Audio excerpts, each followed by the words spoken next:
let's begin. One of our presenters tonight teaches at God's level so she doesn't run out of words. So we want to give her as many room for words as we can.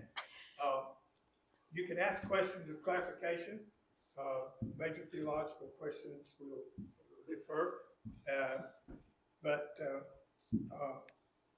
they're going to introduce their trip, and then we'll get going with this presentation. And I'm looking forward to this. I wanted to alert you to a prayer request. I just found out today that in Uganda, Apollo, his wife, is having some female health problems, and I just now found out about that. But her name is Juliet, and so we got their house ready in Mbale, but for Apollo's family, but they have a doctor in Lira that they're working with. If they leave, they don't have that care, and so that's going to be one of the obstacles for him moving. And so I wanted to alert you to that. Do you have anything else in terms of prayer? My sister-in-law's sister, Temple Judd, is back with heart surgery again, and they're not giving good reports. She's got about 13 stents. So. I know, Lynn, you all have a special friend in the family, connected with the family. Sharon's going. Where would she go for that funeral? Massachusetts. Massachusetts, okay. And so long-term family friend, and so he was a pastor. Okay. All right. So just for Sharon as she is traveling, that would be we pray for her in that connects with that family. Okay. All right. We'll wait till Charles gets in. We'll pray. You walk past the cookies, Charles. That's a good thing. All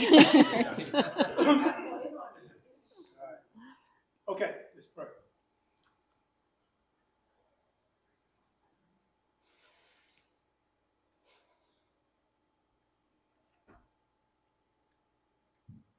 Some detractors to the faith claim that stories of the Bible are all just made up and neatly crafted story. Father, we get tonight to, by means of this video presentation, to lay our eyes on historical places that have been maintained and taken care of through now 2 millennia.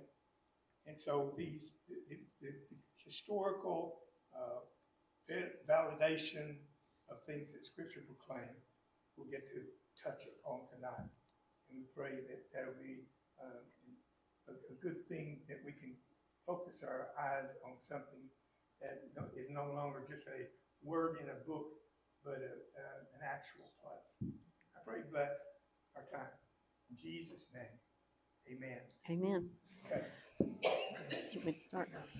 So we were blessed to be able to take this tour a couple of months ago, and I just wanted to share one of the things. My business partner and her daughter are the ones that went with us, and of course Katie grew up with her. They've been lifelong friends, and Alice and I have known each other for 35 years, and she's very strong in her faith and has always been somebody that I looked up to. So it was a pleasure to be able to share this trip with her. We were having lunch today and talking about this presentation tonight, and touching on what you just prayed about. It was, I made the comment how much more I appreciate Paul after having gone on this trip. Because without Paul, we wouldn't have the faith that we have today. I wouldn't have had access to it, as Katie pointed out, either as a woman or a non-Jew, had Paul not spread the word that this isn't just for Jews, this is for us too. And that just resonates with me. And this trip really brought that home for me. And then I'll let you say whatever you want to say. All right. So, well, first off, this is very different of a format for me because I'm an anatomy professor. So I'm very used to going, here's a part. Now I'm going to tell you in vivid detail how this is going to function. So what I'm going to try to do more with this is just tell a story, which is probably not good because if y'all know me, you know I'm a little long-winded as far as stories go. But that being said, a few weeks ago when Ed started Acts, Mom was like, Ed's starting Acts. And I happened to have overslept, and I was like, well, that tells me what my devotional for the day is going to be, which was going and working on this PowerPoint. And so you can go ahead and change it to the next slide, Mom. So we started looking, kind of looking at, I started with Philippians. So we are going to go in a little different order than we did with our trip. And that is for y'all's sanity's sake. And as you can see, this is all of Paul's and some of John's journey as well. And you guys are going, we can't read that. That's because it's in Greek. All of the signs that we saw, they were in both Greek and English. So some of them we've got examples for you, but unless Ed wants to translate for us, there's very few words that I know, but I did learn quite a few in here, but you can go ahead and go to the English maps, Mama. So this is from a book Mom bought prior to the trip, and it really helped us kind of to see the location. So I'm going to point out a few locations before we start.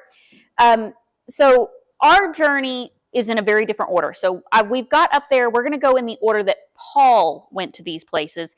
It's not the order in which we went to them.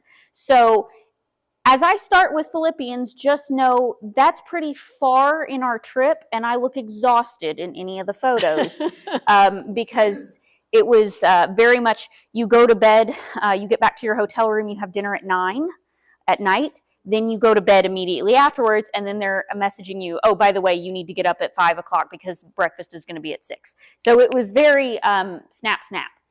So we're not starting in Antioch as Paul did. We actually landed in a city very close to where Smyrna was. And then we drove down to Ephesus, okay? So the little circles that Mom did on here, those are places that we were going, that Paul was going, or that John was going. Some of them overlap. So as you can see, some of them, you guys are sitting there going, okay, whose is this? Well, this is the second journey. So we're going to follow the second journey most closely. And then we got some tie-ins towards the end. So we started with Ephesus. We're going to end with Ephesus next week before we start talking about John's exile on Patmos. You can go ahead and give me the third one, Mom.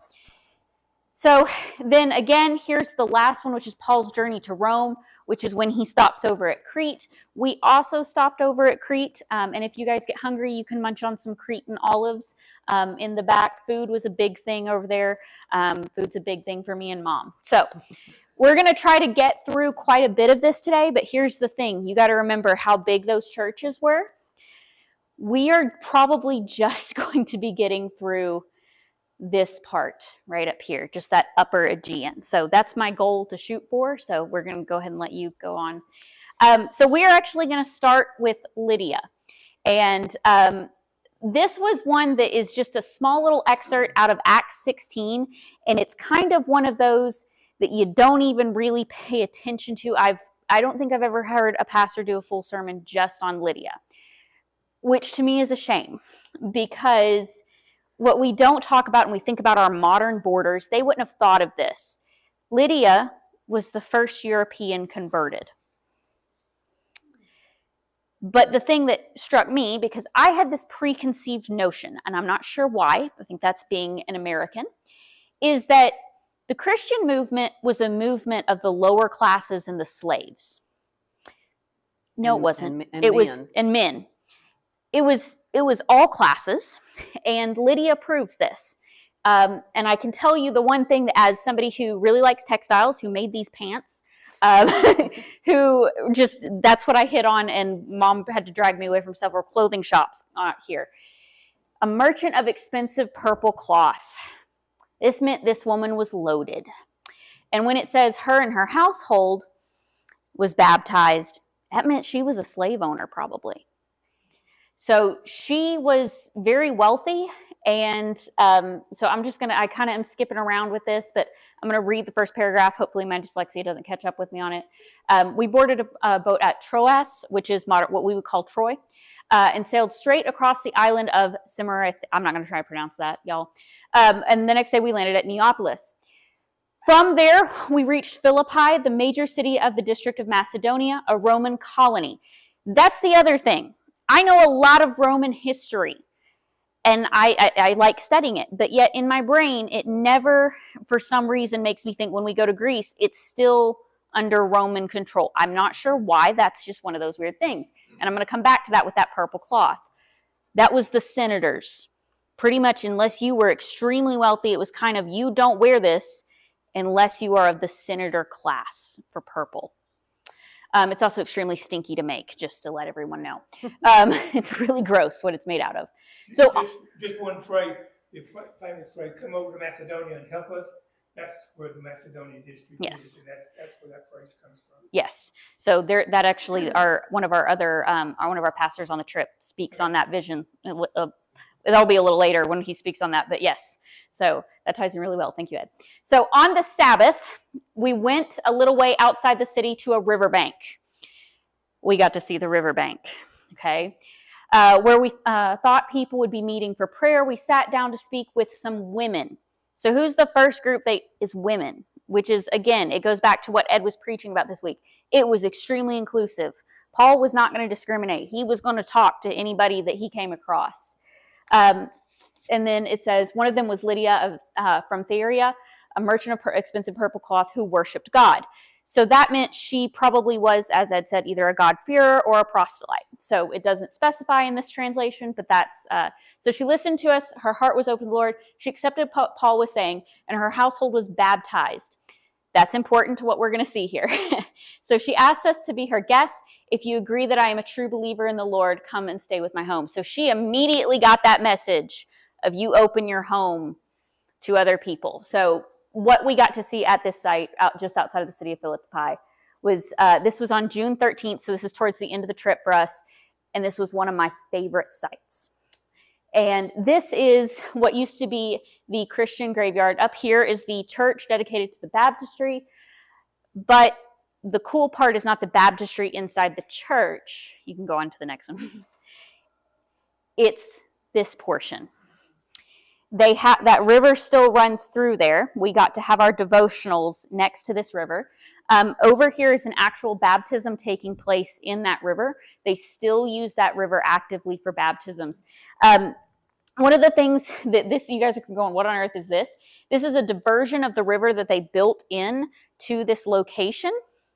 And you actually, this is a great example. There's one that you guys will see later when we go to the Basilica of St. John in Ephesus. That's going to be next time.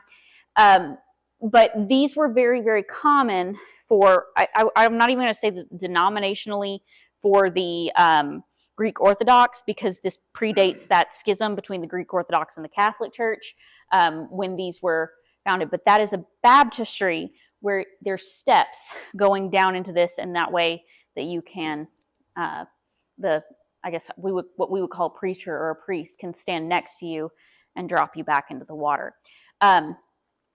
So I just thought it was really, really cool that they had this there. Again, this was one that I hadn't really heard preached on. And then to be just this one little thing and we know so much about it, that was kind of cool. So, all right. So this also was one of the reasons it was one of my favorites.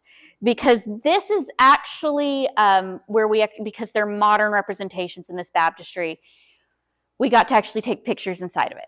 So throughout this entire dome of this baptistry, or what we would probably refer to as a church, they have paintings everywhere. Because here's the thing, this style originates before people were literate.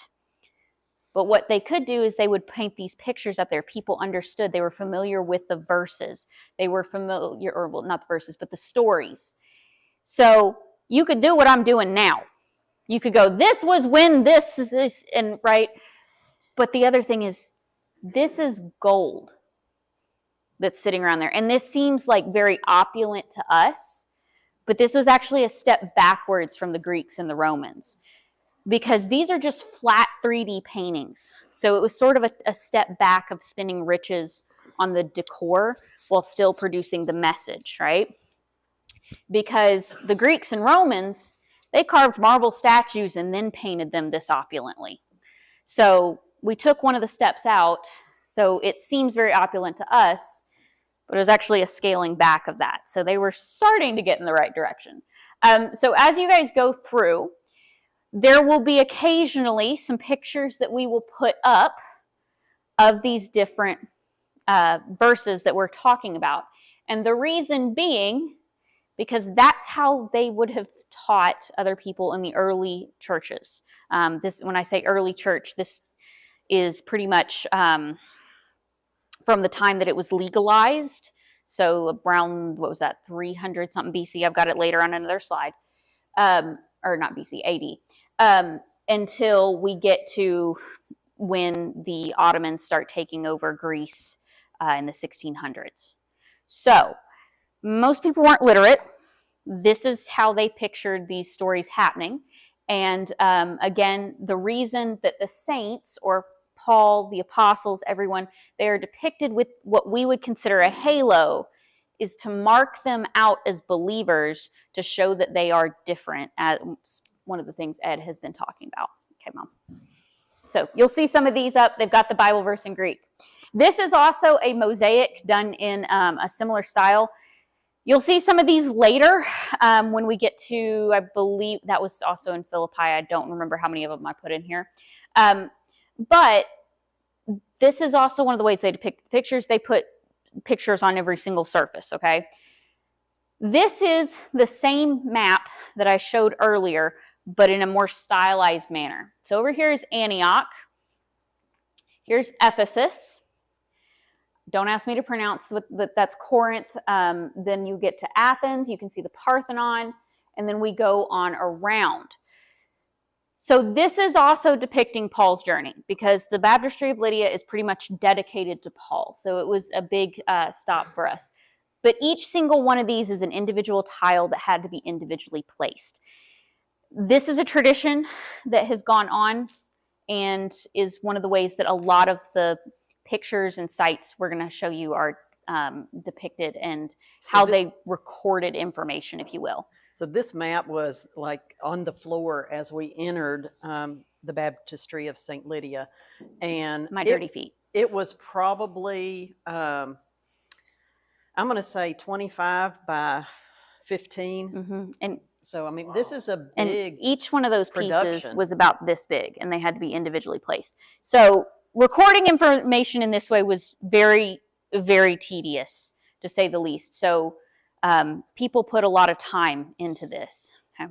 I might add, that circle of churches you're very familiar with, but you notice it's all port cities kind of thing. Mhm. Which meant immorality and all of the major stuff. So you're going to have all of the temples to the goddesses and all that. There's a reason she took Corinth, because I'm not allowed to talk about something.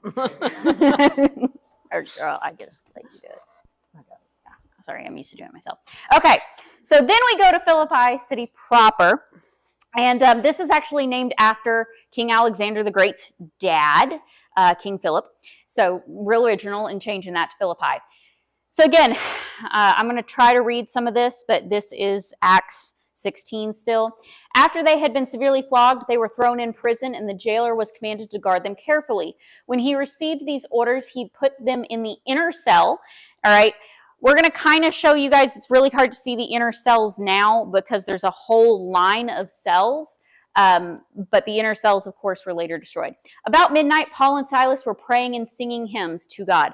I want to emphasize that because there's something I'm going to point out based on the location here in a little bit. And the other prisoners were listening to them. It wasn't just the prisoners, I promise you, based on this location.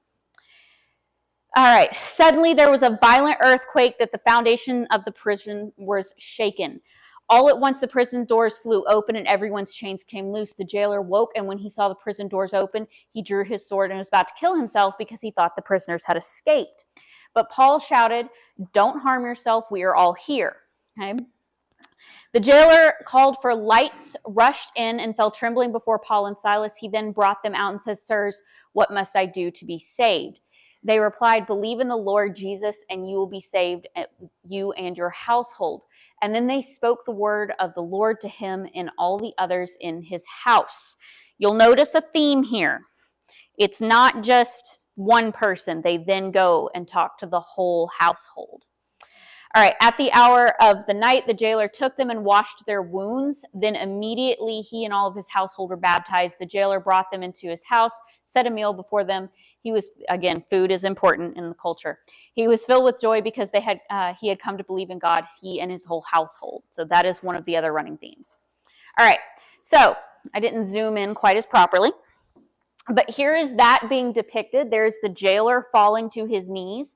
You'll notice he is not depicted, him and the other prisoners are not depicted with that halo marking them out. However, Paul and Silas are depicted as being different. And their behavior of staying in that prison is pretty different, because I can't be honest, if I was let out of there, I don't think I would be staying. All right, so go ahead.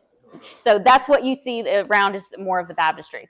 Okay, so again, I'm very used to going, here's a part, and then doing stuff. So this is the actual map of the city. Now, it has changed quite a bit because there's many, many layers.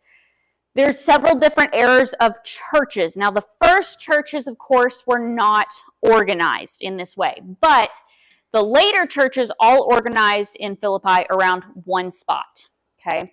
So the first thing I want to mention is this has a large city wall, and as Mom mentioned earlier, there is only the gate of Neapolis. That is the only, or it's the only way in and out.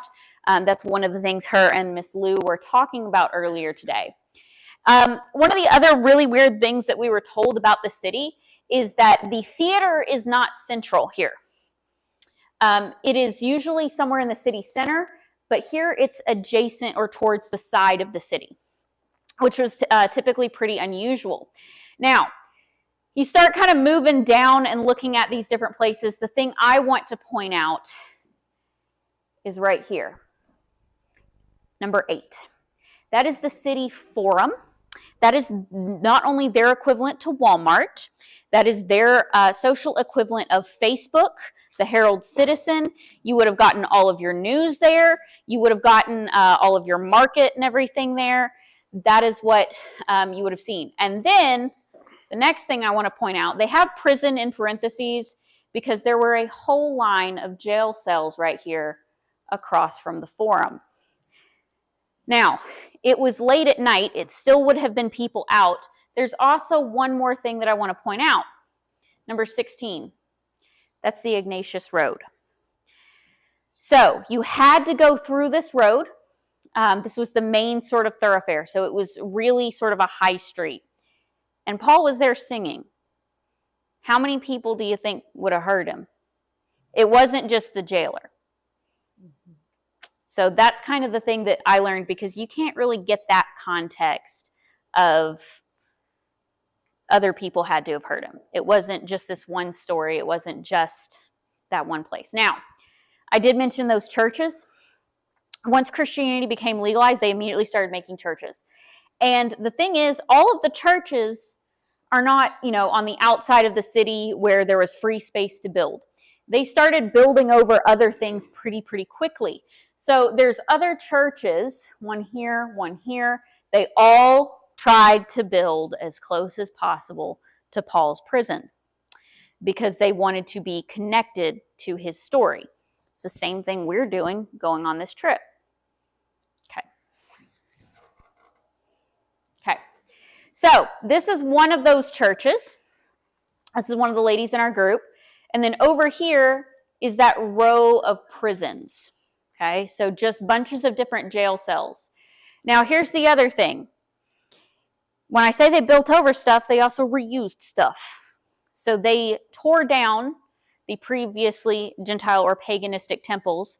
They would then put etch crosses in, reuse those various different stones to actually build these churches.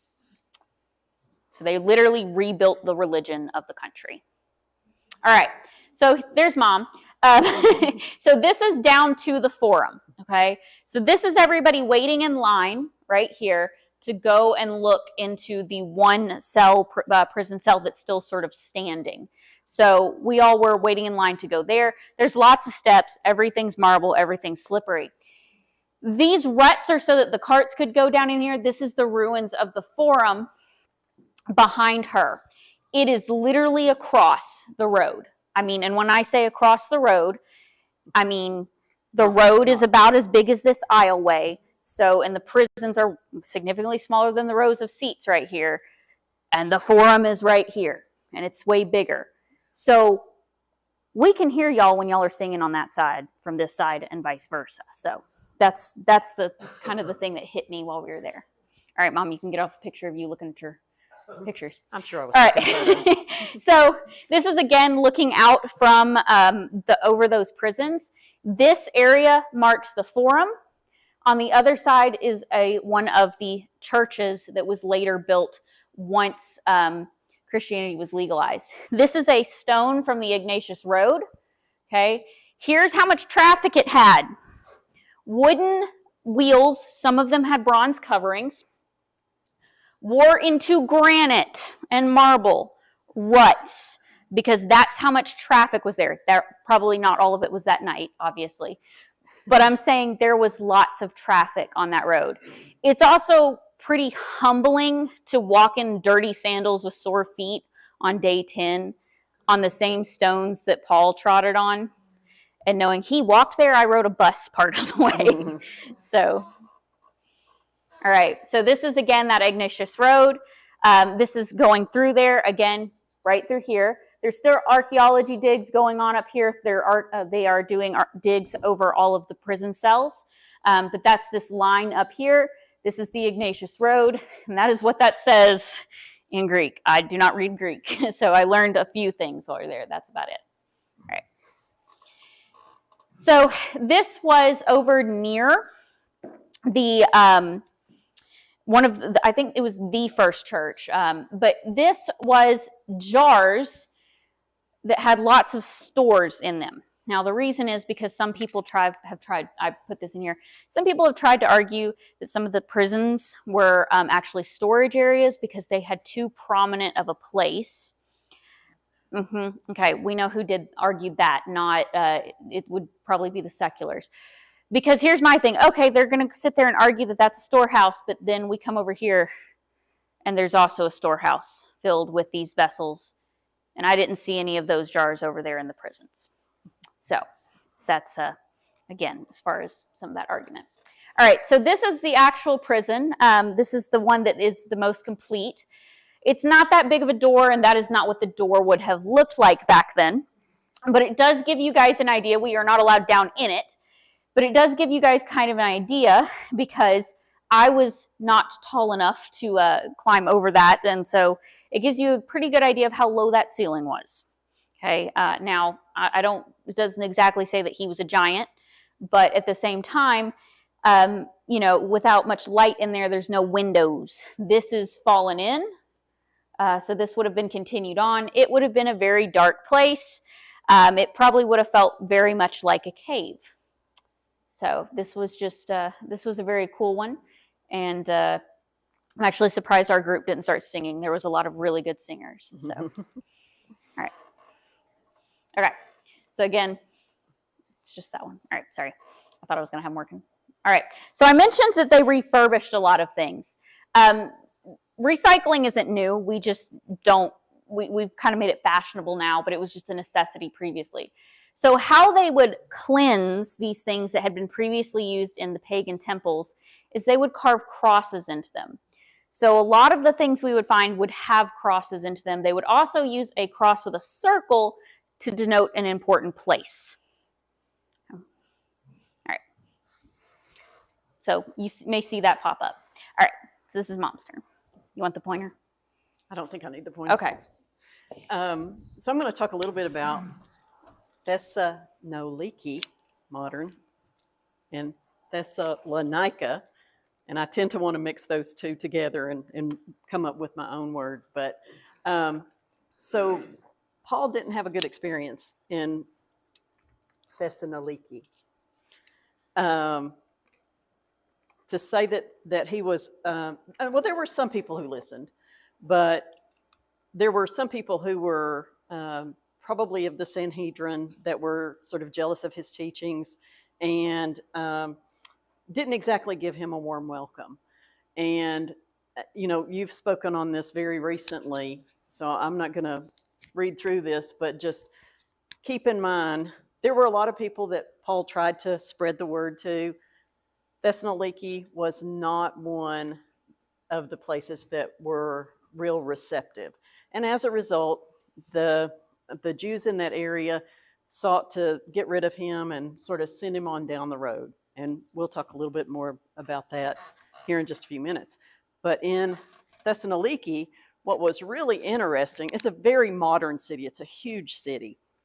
It has a international airport. I mean, it's a large place. It's not Cookeville, Tennessee. This is a big place.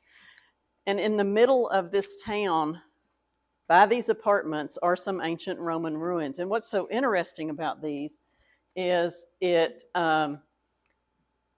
was discovered in the 1960s. They were getting ready to build a municipal hall for the city of Thessaloniki, and came upon these ruins and then realized sort of what they had found and ended up having to scrap the whole project and move it elsewhere. And I'm thankful that they took that approach instead of just like, we've been building over stuff for centuries. But this, little part of Roman and Greek history, they decided to preserve. And it's a very large area. Go ahead to the next one. This kind of shows a shot down. We're up on the street looking down, and this big section there in the middle looks like, a typical Colosseum that you've seen other photos and will probably see some more. But that would have been what in Greek times, so they would have called it the Agora. Katie's done a wonderful job of explaining what the Forum was and how it was utilized culturally. So this would have been a very busy place. It was interesting because the streets that we were on, like everybody was hustle and bustle and we were all crowded in, and you look over this big open area and there's no activity going on down there. It was just really sort of a tour area, and unless you were in there to tour, and there weren't many people down there. So it was interesting to see that how they revered that. You want to go ahead? This is another shot looking down into the Forum. And, again, we talked about the tiles. This particular work, I don't believe that was tile, was it? That was painted. Is that right? That was tile? Yeah, that was tile. Yes, it is. Now I can see them when I get closer. But all of the surfaces were covered with ornate decoration back in this time. And this dates back to, I believe, the 2nd century. So this is some very old stuff that we were getting to look at. Go ahead. So one of the modern churches that we got to go into and look at very quickly was the Church of Agios Demetrios, and I hope I'm saying that right. And Katie was talking about how in the baptistry, St. Lydia's the baptistry at Philippi, that Greek Orthodox style, and everywhere we went, you kind of get immune to it after a few days of it, but to me it's like just really bold and bright. And it's interesting how intricate those works are, not just the painting. They had statues, they had carvings, they had all kinds of different artworks that had to have taken, hours and days and months and years to create. It's just hard for me to even fathom how much time some of that artwork took. Saint Demetrios is considered the patron saint of the city, and this church, like many other things, was built on top of ancient Roman ruins. I believe they said it was a bathhouse, didn't they? I was just you were looking for the bathhouse at that point. But they didn't know that at the time, but discovered it later. So that was a interesting fact, and it could have happened. There could have been a municipal building there on those ruins as well. Go ahead. This is just a couple of other examples of that, just really intricate artwork. This one doesn't look that impressive, but that's a textile. So that thing is, it's ancient. And for it to have been as intricate as it was at that time, it probably shone like the paintings do there. Okay. This is a little picture of the outside of the church. One view of it, I think we were coming around from the side of that. When I took that, I thought the little garden was neat. But this church, still in use today. It's a very large church for Thessaloniki, and it is considered a UNESCO cultural heritage site. So again, they really do appreciate their history, even when it is religious. They incorporate that into, it is everyday life too. When was that church built? That is a good question. I'm not sure I know the answer. Do you? Again, I was just. I think it's one of those, based on what we saw, that it was built and built and built. Yeah. 'Cause we were so told multiple dates while in there. I'm not sure. Yeah, because there was different, and you could sort of even see it in that photo. You can see different bricks and rocks. But on the other side, so like we've got modern brick up there, but this is old ancient stone here. So you're in a country where wars and wars go every generation. One generation builds it, another one comes in and destroys it, and you try to recover and rebuild.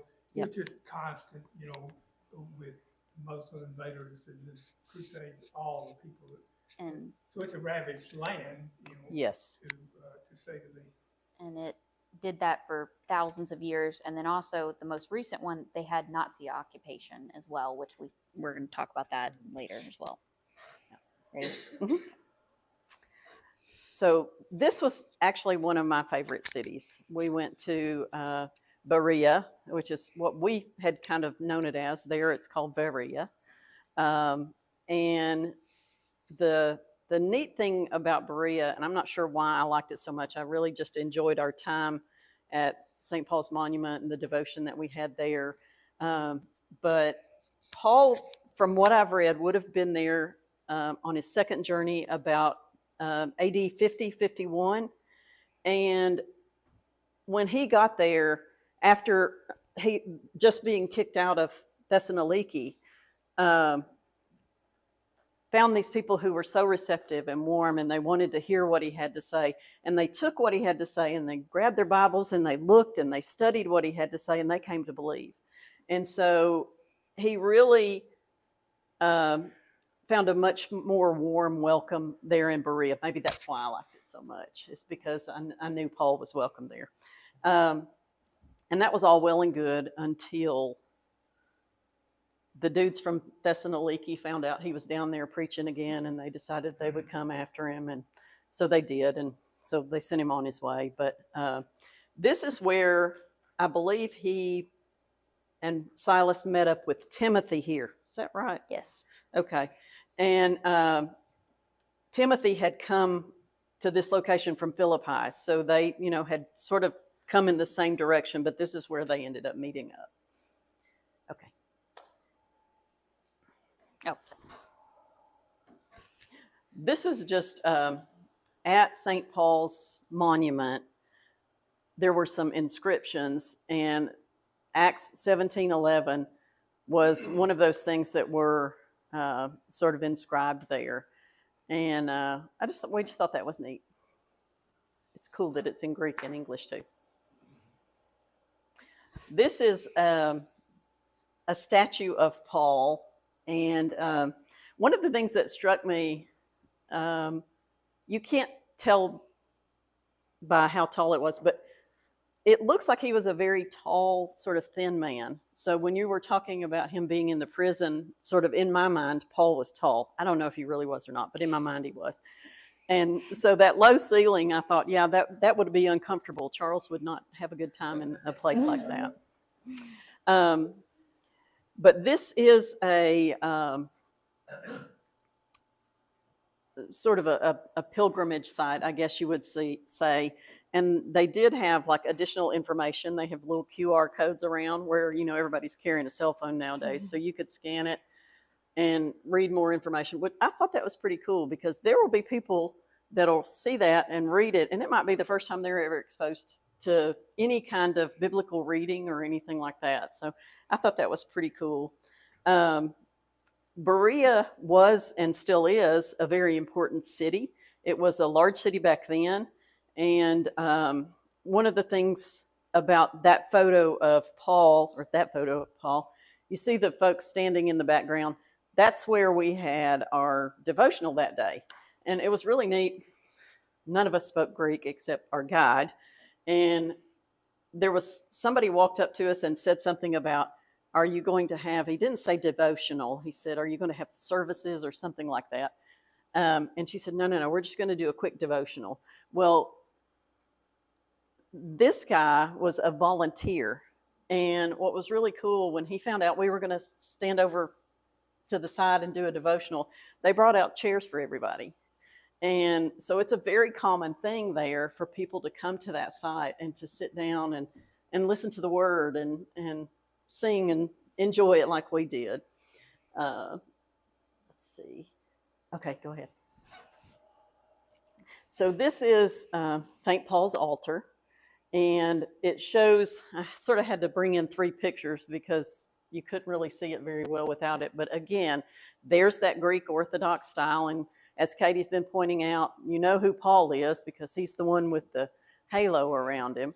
And so these are some scenes from, I believe this would be maybe when he was... Hey, Mom, step to the sorry. side. You're good. Is that better? You point to the, like that, yeah. Point from this side. Yes, there you go. So when he was struck blind on the road and sort of realized this thing is real, you know, I have been kicking against the goads and maybe I shouldn't be. And boy, when Paul changed, he changed. He was definitely no longer Saul. So it was a neat place. Those are also not paintings. Those are more tile work. More tile work. Let's see.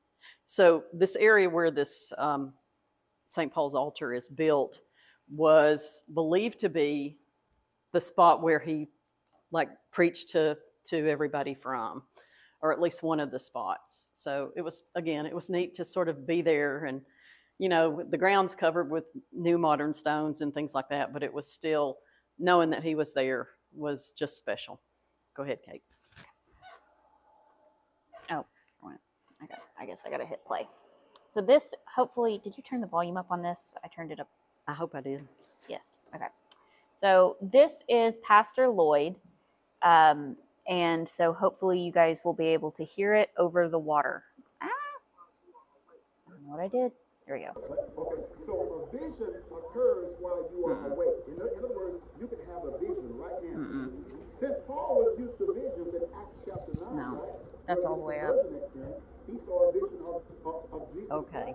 I'm sorry. We're not going to be able to hear Pastor Okay. Lloyd on that one. There was water bubbling in the brook. So I'll just kind of paraphrase him, but he's much more eloquent about what was being said than I am, and gave a great story of, you know, knowing his wife. But he talks about Paul's vision and kind of led us. Him and the other pastors got together, and the entire point was Paul had this vision. He didn't originally want to go where he was going, but he did. And then it led to great things. And of course, that he kind of the difference between a vision and a dream, and that Paul had already kind of had visions and knew enough to discern what was the Lord speaking to him, and that he didn't really know, but he had enough faith to go. And so he gives a great analogy of knowing his wife's voice and everything. And like I said, he does a much better job of it. But this later ties into sort of when we were praying and everything towards the end of it, where they kind of had this idea of you need to figure out what the vision that God wants you to see on this trip was, and have enough discernment to learn what he wanted you to learn from this trip. So I think that resonated with all of us for sure. Okay, go ahead. Oh, sorry. I keep forgetting. I know. Okay, so a Oh, vision shoot. Uh-oh. occurs while you are awake. In other words, you can have a vision right now. Since Paul There we go. Sorry. Okay.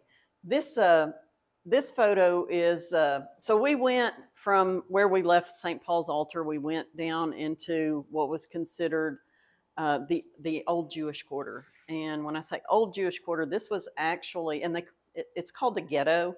It's not like the term that we think of ghetto with like, Poverty. poverty. This was not an impoverished area. But it was still a ghetto because it was racially segregated.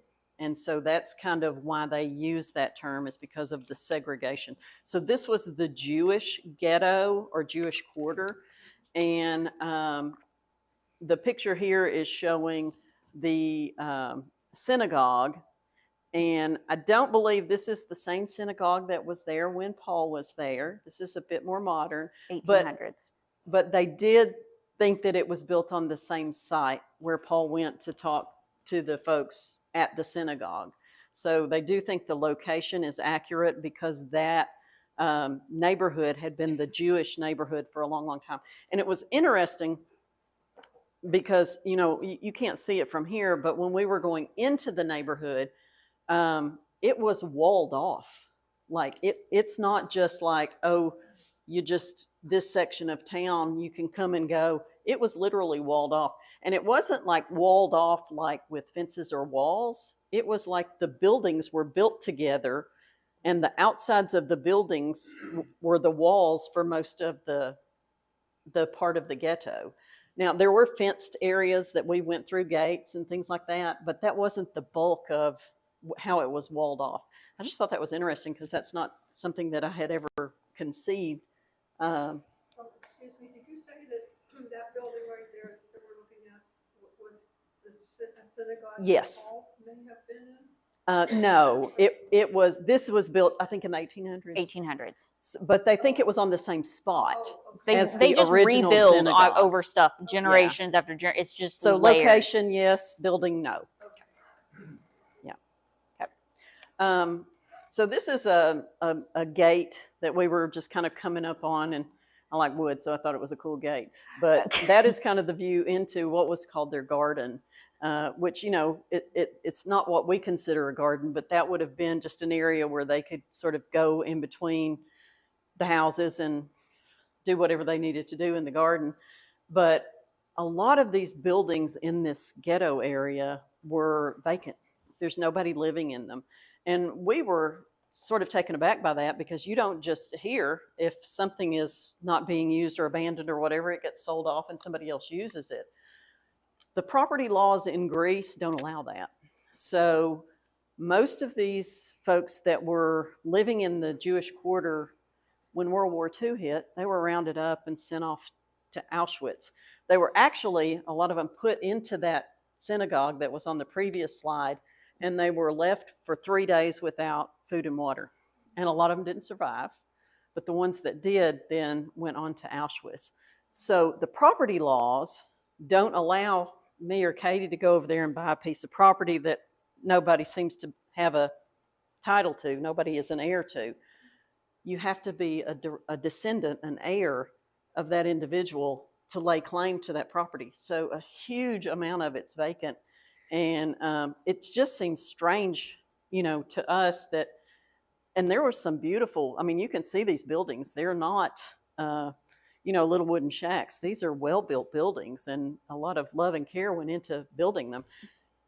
And they're just uninhabited now. So that was interesting. This is one of my favorites. Oh, Lord. Charles, that's some mulberries. So we have mulberry trees here. Charles has some on his farm, and they have little teeny tiny mulberries on them. So when we saw these, we were all like standing there just sort of in awe at the figs and the mulberries and, all of these things. But you could see just in Katie's hand how big that thing was. So they tasted good too, by the way. We did sample them. I still have stains on my shoes where they were very juicy. So Go right. ahead. All right. Just some additional tidbits. We were talking about earlier, I think I already mentioned that the Jewish neighborhood was occupied until May 1st, and that's when they were rounded up and sent off to Auschwitz.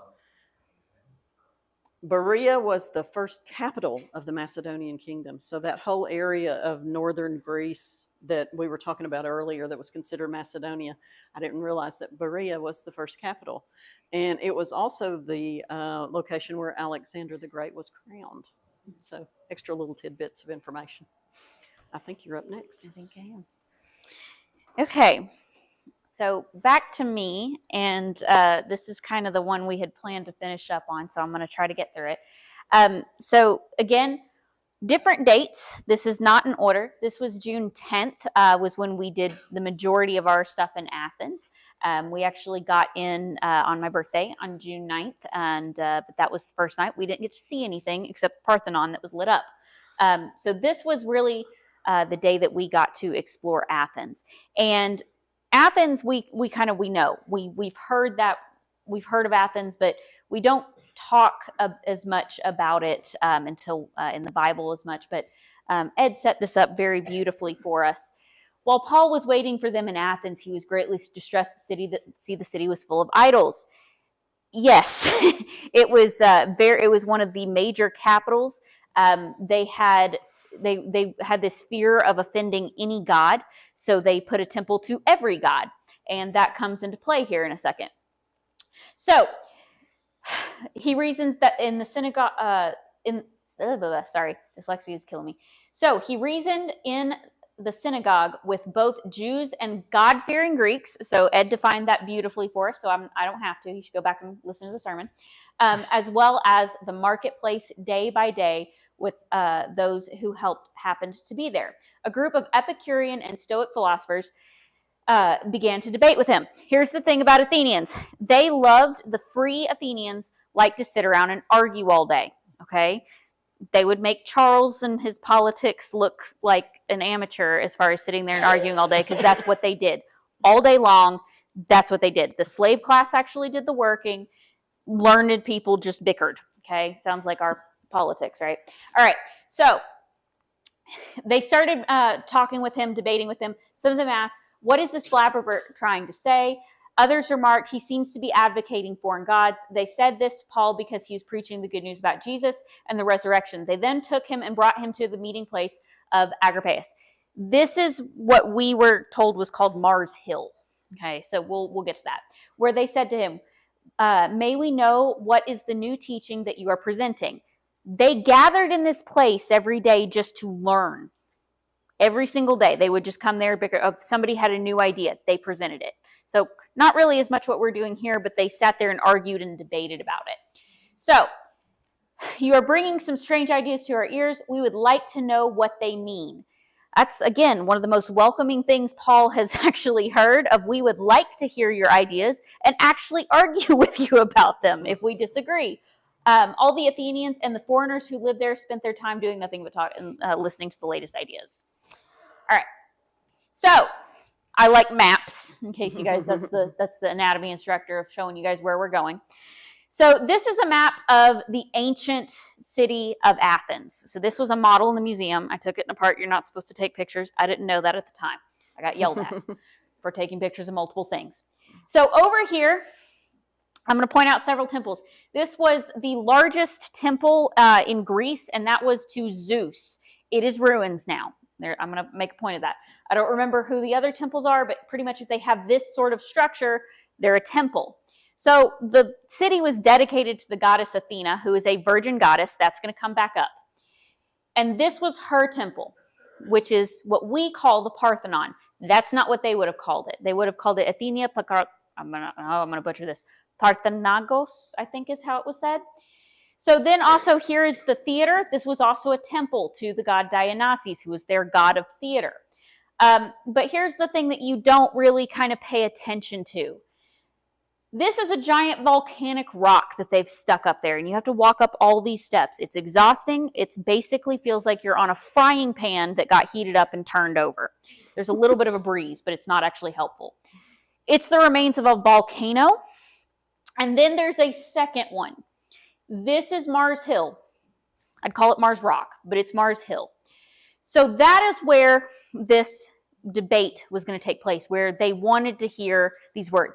Temples weren't what we think of them as. They weren't like a church. You went there and did sort of your rituals, but you didn't go there and actually learn as far as the Greeks did things. Okay. So we're going to zoom in there. All right. And this is what Paul said when he was brought there as far as to discuss these things. So I did not go through this whole thing because he spends a really long time talking to them. I picked kind of my favorite things that kind of spoke to me. Paul then stood up there at the meeting of the people of Athens. I see that in every way you are very religious. For as I walked and looked around carefully at your objects of worship, notice he didn't insult them immediately. Mm-hmm. He was like, they want to learn. I'm going to be welcoming to them. I even found an altar with this inscription, to an unknown God. Remember, they did not want to offend anyone. They did not want to offend any God. You are so ignorant of the very thing you worship that this is what I'm going to proclaim to you. So right away, this is one of the things I really like, is showing that you're using the culture and using the things that the people are already familiar with.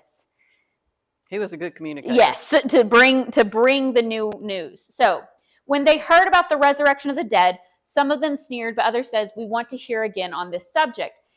At that, Paul left the council. Some of the people became followers of Paul and believed. Among them was Dionysus, named after the god that I just said, right? A member of... whatever that is. Yeah, but the member of the council of the Mars Hill. And also a woman named Damaris and a number of others. Again, it wasn't necessarily somebody that originally was even a proselyte or a God-fearer. It was Greeks, it was men, it was women, it was upper class, it was lower class, it was whoever was there. Okay. So this is Mars Hill. I'm deathly afraid of heights. I was not going up there. So I took pictures from the ground. However, some people from our group did. So this was down in the area in between those two, and they had stairs, thankfully, that were modern to get up there for those of our group that didn't. You were not allowed to go up the historical marble carved stairs up into there.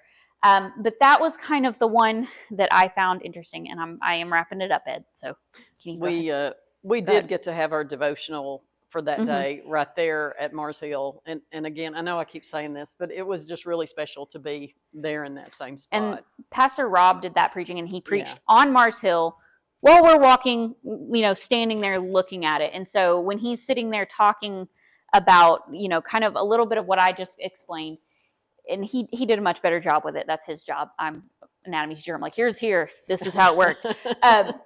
So he did a great job of explaining that. And it's one of those things that when you're there in that moment, you're smelling similar smells, not as stinky probably, but you really understand it. And these people went out there and baked in the sun every day to learn, because I promise you, what you don't see is we're taking that from the shade where everybody's crammed back in there to the shade, because it really does feel like you're on a frying pan. Okay. All right. Whoops, wrong one. Nope. There's multiple ones. So again, we're back to this map. Okay. And I wanted to go, and there's more slides coming. So go ahead and hit the next. Okay. You'll have to hit it twice. Again. There you go. Okay. So it's that pantheon I want to talk about. So we think of pantheon, we think of the pantheon of the gods. That's not what Parthenon comes from. Okay. Parthenon, we actually use this word in biology, which is it's where we get the derivative of parthenogenesis, which is in some animal species, and I'm not going to go down in my biology lecture. But what it actually means is maiden girl or virgin. Remember I said they would have called her Athena Parthenos? It's because she was Athena, the virgin goddess. Now, it's kind of a cool timeline. So this temple was built to Athena up there in 1432 BC. Christianity was not legalized in Greece and the Roman Empire until 313 AD. Okay. That's a pretty quick turnaround when you consider Paul was only preaching there, 250 years before. Okay, pretty quick turnaround for somewhere that doesn't have things written down very well. Once it was legalized, things took off. Give this another 300 years. 590 AD, they converted it to a church, and because it was called the Place of the Virgin, they were like, we're going to dedicate this church to the Virgin Mary. And then the Muslim invasions started happening. In 1450 AD, it was converted to a mosque. The mosque kind of fell out of use, and they actually used it to store discharge as far as ordnance. And because of that, it got destroyed by what we would consider today be a bomb. It was probably closer to something like artillery. And it was destroyed then a little bit before 700. So it had over a 2,000-year history as a place of worship, and almost 1,000 years of that it was as a church. So as much as we kind of sit there and like go, oh, Parthenon, home of Athena, it's home of the Virgin Mary for as much of that, because they stripped it of all of that gold, all of that ordinances, and used it for that. So to me, that's kind of setting up a theme you guys are going to see, because we'll talk about that when we get to Ephesus as well. Because why? There's 2 virgin goddesses in the Greek culture. There's Artemis, who is the Greek goddess of the hunt, and in Ephesus, she's also the mother goddess. But then you also have Athena, who is the warrior goddess of wisdom. So again, both virgin goddesses, and then both were replaced by Virgin Mary. So the picture of the Parthenon there in the background, they have been rebuilding that for what seems like a very long time to me. In terms of how it was originally built, it probably hasn't been that long. But Katie and I were there, I believe, 12 years ago, and there was not nearly as much of it sort of together as there was this trip. they have to. Ours in Nashville is still better. Yeah, they have to find the piece on the ground. It's like the worst game of Jenga or like just jigsaw puzzles ever, because they have to find a 3D piece on the ground and then put it back. And it's not like you can really easily lift a 200-300 pound, or not 300 pound, ton rock and pick it back up. You got to get a crane and then know exactly where you're moving that, and you got to move them back in the right order. Yes, Charles. If you want to see a real building, go to Nashville. That's what Mom said. That's what Mom said, Charles. So this is kind of where we had planned to stop for today, because we didn't want to keep you guys' time, because we are going to do more next week. And I think next week we are picking up with Corinth. So any questions? You guys didn't have to hold them to the end. Yes. Yeah, so one of the first pictures, it looked like they were doing the baptism with Philippi and stuff. Is Yes. that what that was, that baptism? Mhm. I find that fascinating that it wasn't waited for like a Sunday morning. There wasn't a congregation of people. It was 2 or 3 people, and there was a baptism going on. So I find that fascinating. there were tour groups just all over the place. And so tour groups would just hold baptisms while you were there. Wow. So it was, yeah, and they were kind of like, if you do this, you have to get back on the bus wet. Like, so that was kind of the warning. And I mean, a lot So of were they getting baptized just because that's where they baptize people, or probably a lot of rebaptisms. They yes, wanted to be because a lot of people rebaptized. on these So, trips, and they just wanted to be baptized in a in- holy site. Yeah. Mhm. But But there were we had 4 pastors in our tour group, so And- there were an abundance of. and they do practice infant baptism. So like in the actual baptistry church, there was a big giant vat for doing infant dedications. Yes. Those churches are mostly Greek Orthodox? Yes. Yes. So, okay, to give you a perspective, one of the cultural things we were explained to, I'm sorry, I'm hitting the microphone, was that there was this big whole thing. There used to be a lot more intermixing of the Muslim and Greek Orthodox communities. And then they kind of just decided we're going to separate out Greece and Turkey because they're very culturally similar. And they just did like a flip-flop exchange, and it was kind of forced. And so now Greece is, what was it, 80%? Yeah. Or It was like maybe even more. 80% Greek Orthodox. And then the remaining 20%, it was another portion of that were Protestant or Catholic. And then there was a portion they Teeny considered tiny. teeny tiny portion. And then they had a tiny portion of Judaism, very, very few Muslims. And then it was a small portion of non-practicing Greek Orthodox, which meant you were born in the church and left the church for whatever reason.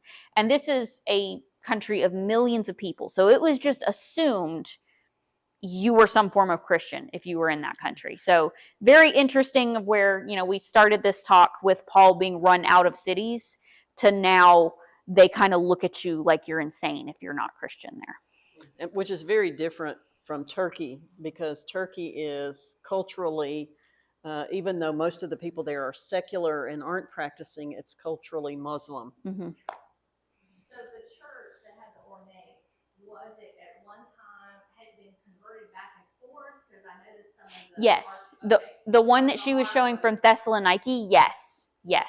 And we also learned. Some of them are the one religion, and Mhm. then they added to it, because you could tell Yes. In the And- church And that's a building, yes. consistent theme of you're going to get pagan on top of Roman on top of Muslim. It's just layers and layers of layers. So one of the things was some of the people in our group were like, why do we keep going to all these sites that are pagan? But it's like it was really hard to separate those out. And I liked it because it also gave the context of the culture that they were the culture dealing that with. Paul was facing and just what an impact he did have. Right. So.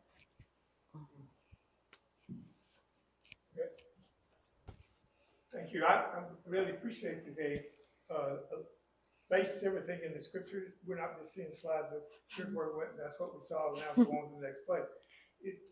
The big takeaway that I feel like this presentation has secured should be that you understand the place where God launched the gospel was a place where the devil was already in place. Yes, he was. Mhm. I mean, major conflict, and that conflict continued, with Muslim invasions, and the Roman Empire falls, the next group comes in, and it just built back and forth. So there's a spiritual conflict in that region, in that geography, that is enormously pronounced. And you leave realizing, Paul went down to Ephesus, he went over to Thessalonica, and he went to Philippi. Man, it was no small stir going on. Mhm. That we just, God didn't just go over here somewhere in the desert and start his movement. He started in the center where the devil was already rooted down. And so that story is real strong.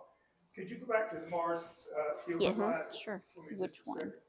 Where- You're going to have to go back multiple, Mama. Just back up. Which Okay. one? Is that the one, or you want the Go back. actual? Go back one more. Forward. The scripture. The one with- Hurry up. Whoa. One more. That one? Nope. Okay. Yeah. Now, I want to give you a quick Greek lesson. When you're reading in the Bible, and you see all these names, I don't know how to pronounce that name. Okay. Basically, in Greek, where there's a vowel, you make a syllable. Okay. And you can attach as many consonants to it as you can, and be able to get it out your mouth. So see, Areopagus. That's how you pronounce that word. Okay, if you go Dionysius, then you can. That's the way. It's not so hard to pronounce them. I just want you to see that. See, you got a vowel here, so you can put that R with it. August. You can't do R-O. I don't know how. So you have to chop it off. See, and that's the way you That's do very that. helpful. It's not Yes, so hard it to do. is. And you get this D and I you can put together, Dionysius. So you can act like a scholar when you're reading it. We'll do better next week. I know. I was like, where was that before we went to the Grace Head? Okay. All right. Well, anyhow, this is good. We got a lot more that we can be exposed to and be able to get a feel for, a picture of what's going on. Thanks. You're very welcome. Thank you. Bill, catch the lights for us so we Yeah. can come around in the dark. And in case we didn't emphasize it, there's more food in the lobby. So And there's cookies in the chair. Thanks for you're welcome. It's a very big thing in that culture. So